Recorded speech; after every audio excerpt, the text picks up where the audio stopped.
Waziri wa usalama wa ndani Kipchumba Murkomen hii leo amezuru maeneo ya mipaka ya West Pokot na Turkana kufuatia mkurupuko wa mashambulizi ya majahili wanaosemekana kusababisha vifo na kuiba mifugo, ikiwa ni matukio ya kulipiza kisasi baina ya jamii hizo. Awali, waziri alisifia juhudi ya operesheni inayoendelea kusitisha uhalifu huo, akitaja maeneo ya Baringo na Elgeyo Marakwet kama sehemu zinazosheheni amani kwa muda sasa. Tunaungana naye mwanahabari wetu Macharia Mbugua akiwa mji wa Makutano, kaunti ya West Pokot. Macharia, hali huko ikoje kwa sasa?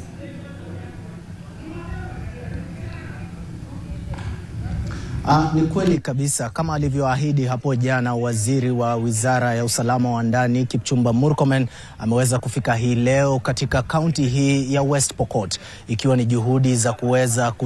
kutathmini tu hali ilivyo, ikizingatiwa ya kwamba hivi majuzi kumekuwa na mkurupuko tofauti wa majahili wakiwavamia wale wafugaji wakiwa sehemu zao za ufugaji. Kukumbuka kwamba msimu huu ni msimu wa ukame, na matukio kama haya ndiyo yanayopelekea mambo yanayotokea kuhusiana na majahili na majambazi ambao huvamia wafugaji kutoka pande zote mbili, wakiweza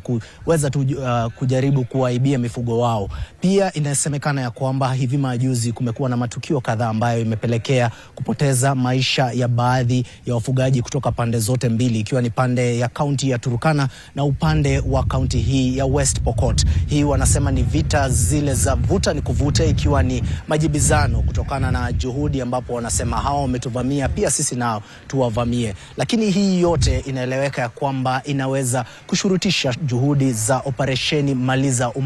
maliza uhalifu ambayo imekuwa ikiendelea kwa muda sasa katika bonde zima la Kerio na pamoja eneo zima la kaskazini mwa bonde la Ufa. Hapo jana akizungumza, Kipchumba Murkomen aliweza kuelezea kwamba juhudi hizo zimeweza kufua dafu, kwani bunduki sasa hazisikiki tena katika kaunti ya Baringo pamoja na kaunti ile ya Marakwet na sehemu tofauti ya kaunti hizi zingine, ikiwemo hii ya West Pokot na ile ya kaunti ya Turkana. Lakini hapa leo ameweza kufika na hivi sasa ameweza kuzungumza nasi akisema ya kwamba ni juhudi tu, ambapo bado maafisa wanaendelea kumpa na kufanya upelelezi kuzingatia ni nini haswa kinatendeka. Lakini lawama kuu ni kwamba ni msimu wa sehemu hii kupata jua kali, na kwa hivyo wafugaji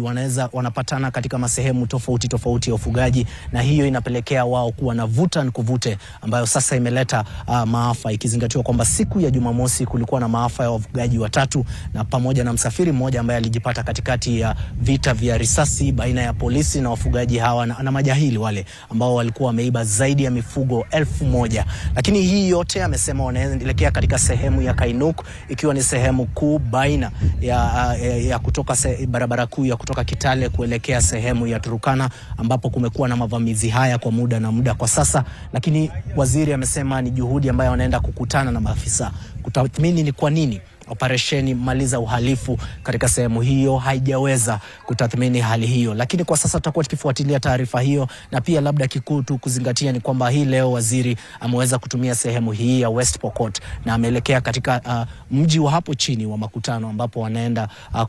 kuvumbua rasmi shughuli ya uandikishaji wa kupata ID mashinani, ikisema kwamba ni shughuli ambayo itafanyika kote nchini, lakini haswa wanalenga sehemu kama hizi, sehemu za mashinani, ambapo watu wengi, sio vijana tu au wale ambao wanajiandikisha kwa mara ya kwanza watakuwa wakipata vitambulisho, bali ni juhudi za kuhakikisha wengine wote pia katika kitaifa watakuwa wakipata kitambulisho. Ni taarifa ambayo pia tutakuwa tukifuatilia kwa watazamaji wetu, lakini kwa sasa naomba niregeshe studio.